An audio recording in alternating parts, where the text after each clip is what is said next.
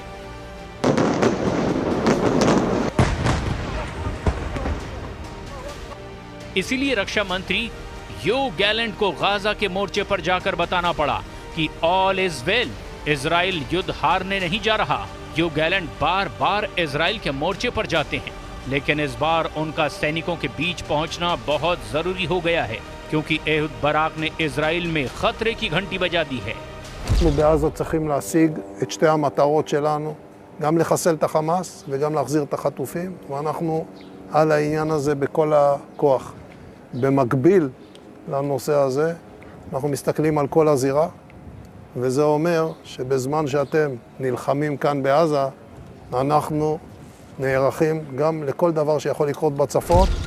आपने देखा पहला news maker Hamas chief Yahya Sinwar, जिसने जॉर्डन में हमास पार्ट 3 की शुरुआत कर दी है।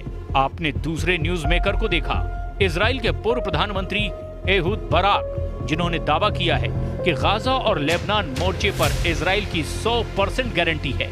अब देखिए तीसरे न्यूज मेकर हैं अमेरिका के पूर्व राष्ट्रपति डोनाल्ड ट्रंप, जिनका दावा है कि अगर कमला हैरिस अमेरिका की अगली राष्ट्रपति बनी तो इजराइल 2 साल के अंदर पूरी तरह मिट जाएगा।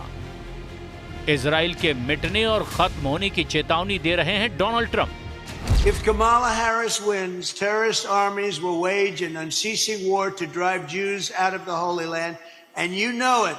And we've had a great relationship with Israel.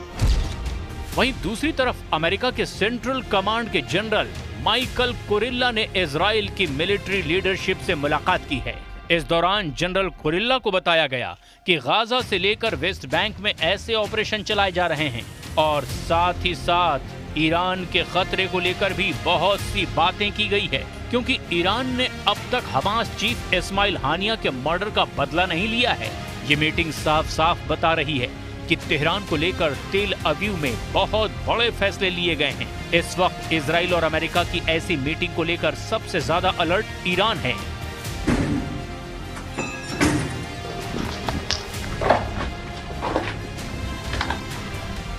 Iran के सुप्रीम लीडर अली खामनेई ने भी अपने कमांडरों को एक चेतावनी भरी सलाह दी है।